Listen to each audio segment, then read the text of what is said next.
say that experience is a good teacher, right? But what if I didn't have to experience it? What if I had help prior to whatever it is that could harm me, that could hurt me? What are some examples of emotional abuse?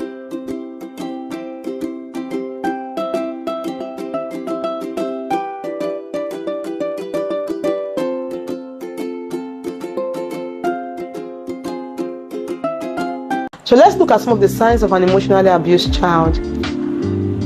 Behavioral signs like aggressiveness.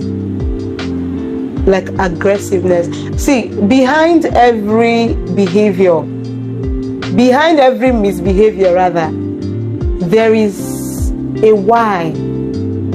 That's why we need to ask ourselves the why of that behavior. Why is your child aggressive?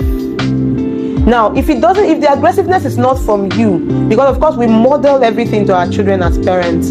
Okay, so if you are aggressive to your spouse, you expect some form of aggression in your children. If your domestic staff is aggressive, they become aggressive too. If a teacher is aggressive, they become aggressive. Okay, a friend of mine recently shared a story of a pupil in her class that is extremely aggressive. That child can push a fellow child or hit, and then she got to find out that he is a child of a soldier, and when his dad is ready to deal with him, he brutalizes him, like beats him mercilessly, aggressively. So when there is a form of aggression as a sign, there is a reason for it. There is always a reason for it. If they are not learning it from you, it could be from the TV. So we need to be careful. If your child who was so interested in something suddenly loses interest, tell parents you need to probe further. A child that loved a particular sport or a particular game had just suddenly lost interest and doesn't want to go. It might not be emotional abuse. It might be some other form of abuse. And it might not be any other form of abuse, but it doesn't hurt to just know why. So what are some emotional signs of emotional abuse in children? A shattered self-esteem. That is always my number one.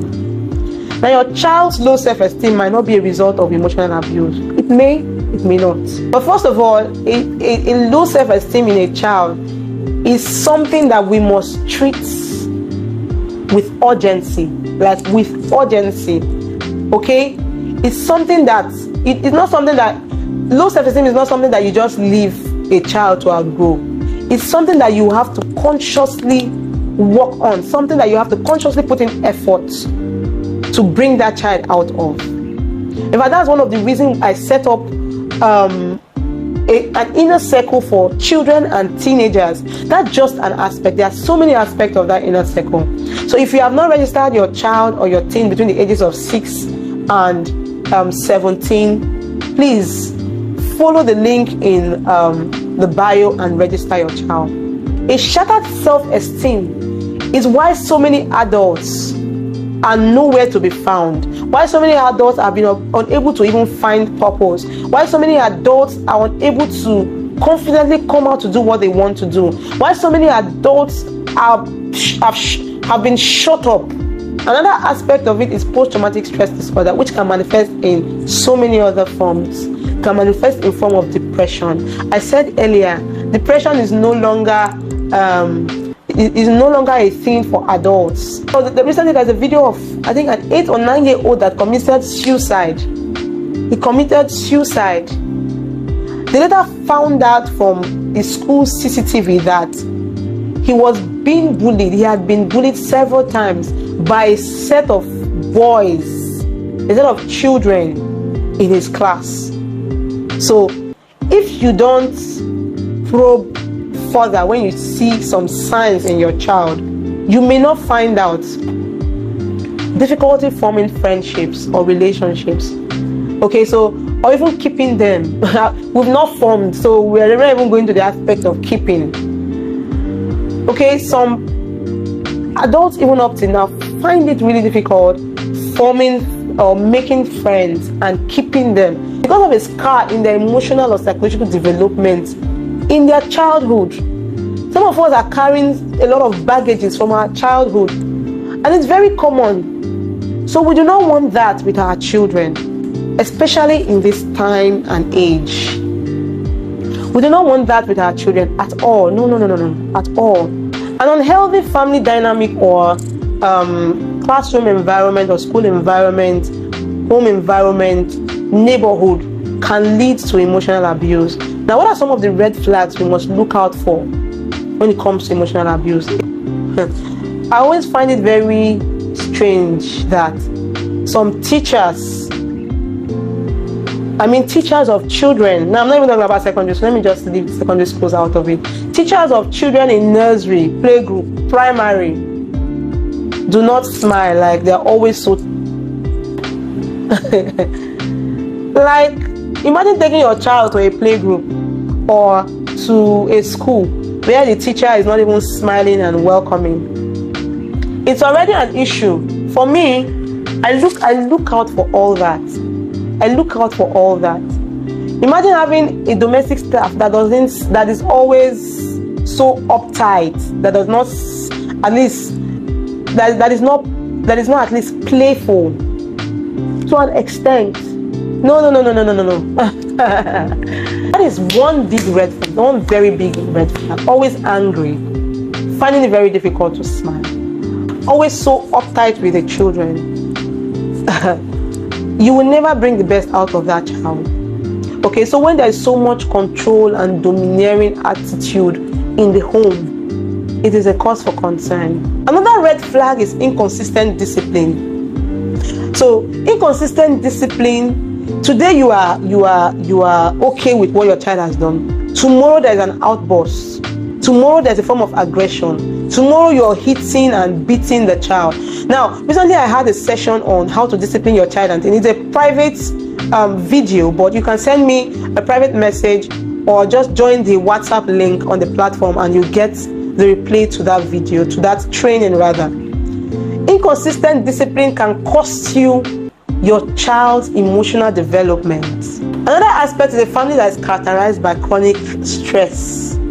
Stress is normal, like, we must learn how to balance our workplace stress with our home, because you might come home really tired and really stressed out, and you just start seeing every negative thing, every wrong thing, if you are not careful as a parent. So when there is this tension as a result of chronic stress, when there is this tension in the home, okay, when there is this tension in the home, everyone is running out of the home in the morning. Hey, where's your toothbrush? Where's your this? Hey, and other. It can cause emotional stress, emotional abuse, yes, on your child, because your child does not know what to expect. There is no structure. There is no structure in the home. The home environment is too tense. So they're always confused. They don't know what's the next step to take. Okay? That is why I would suggest that you have a routine. Do you have a routine for your children? Okay, I'm going to talk on routine subsequently, and what routine can do for you. What routines can do for you. Okay, as a parent and as a child. Routine is one thing we are going to also treat in our children and teens inner circle. We're going to teach children how to work with routines, with daily routines. Okay, so it's a way of also helping you as a parent. But you have a role to play in trying to structure your home. Another red flag to look out for is a home where anything goes, name calling goes, hostility, fighting. Some persons wonder, like, when I tell some persons that I don't think I've ever said things like, you are mad, you are crazy. It's funny because that wasn't how I was raised. But I say people comfortably. That is why I say even as a joke, there are some things I cannot say. And that is how I want to raise my own children too. Even as a joke, there are some things I cannot say, like, you are mad, you're crazy, you're an idiot, all those kind of things that people say for fun. Now, I'm not just talking about saying it for fun now. I'm talking about saying it like for real. A home where children shame each other, where anything goes, children fight and there is no consequence for it. You're not doing anything about it and they just grow up that way. Emotional abuse will be prominent in such a home. The last red flag I'm going to talk about is conditional love in the home. A home where I am loved because I am doing well, and I don't get so much attention or so much love because I have not performed well, whether in academics or behavior or everything. A classroom where a child is working endlessly, not because of any other thing, but because they want to please you, the teacher, because they want to make you happy. That shouldn't be their only motivation. I don't think that shouldn't be their only motivation. Conditional love, where you shower your children with so much praise because they have done well, and then they don't get it. They end up replicating it. They end up continuing the cycle, loving others when they do well. Of course, you know that we cannot end this video without suggesting how we can break this cycle of emotional abuse. Now, the first step towards breaking this cycle is being aware. That's the first step towards intervention. Because when you become conscious of what emotional abuse is, you are aware of it. When you start noticing, or when you start paying attention to the little details of your child's life, I always say that the child is like a school. We need to study. Like, go to the school of your child. Like, for me, I'm a mother of 4, so I am in 4 schools. I am in 4 schools. I am a student of 4 children. I must pay attention to the minute detail, behavioral changes at every point. Right? Because we'll see these changes as they keep growing, as they keep developing. We'll keep seeing these changes. We'll keep seeing these misbehaviors, right? We'll keep seeing misbehavior. We'll keep seeing some certain changes. But are you paying attention to it? This is where I would say, do not ignore. Do not overlook. Okay? Something always triggers. At least get to the bottom of it.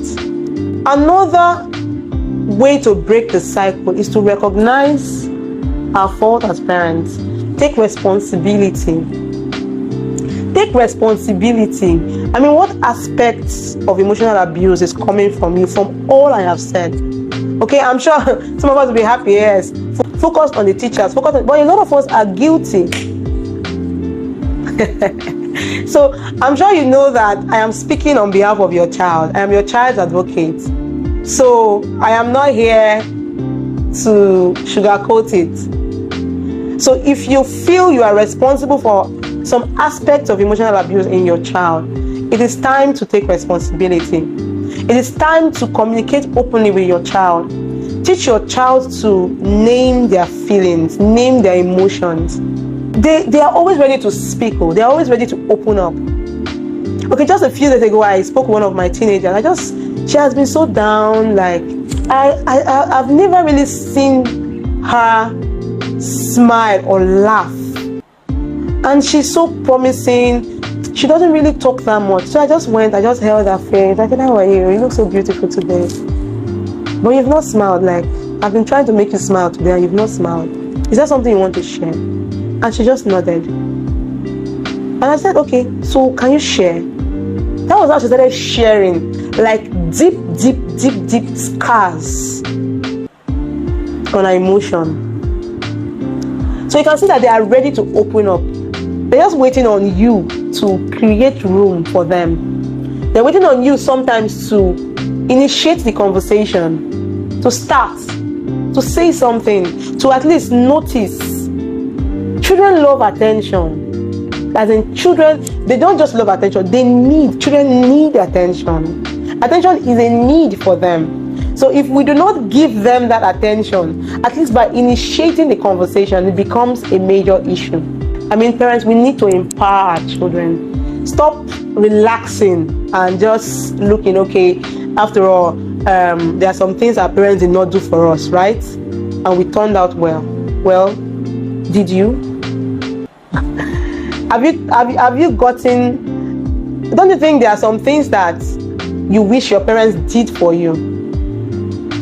There are some things that you wish your parents showed you. Some areas of your career you wish your parents were more informed to talk to you about.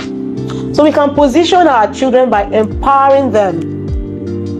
Have you empowered your child this year? Do you consciously enroll your child in a program, whether game, outdoor game, diction classes, just name it. Did you enroll your child consciously in any program that will benefit your child? Empowering children is the reason for the drip inner circle. So parents, do not sleep on this. We do not want the cycle of emotional abuse to repeat, especially not with our children.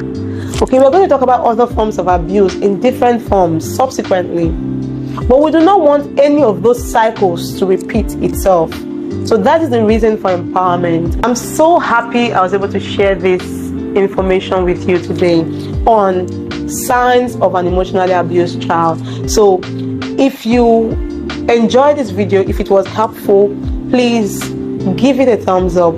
Give it a thumbs up. What is your take home from today's video? What would you do differently as a parent? What would you do differently as a teacher or as a caregiver? Please just leave your comment in the comment section. Share. You can just share, like, and subscribe for subsequent videos.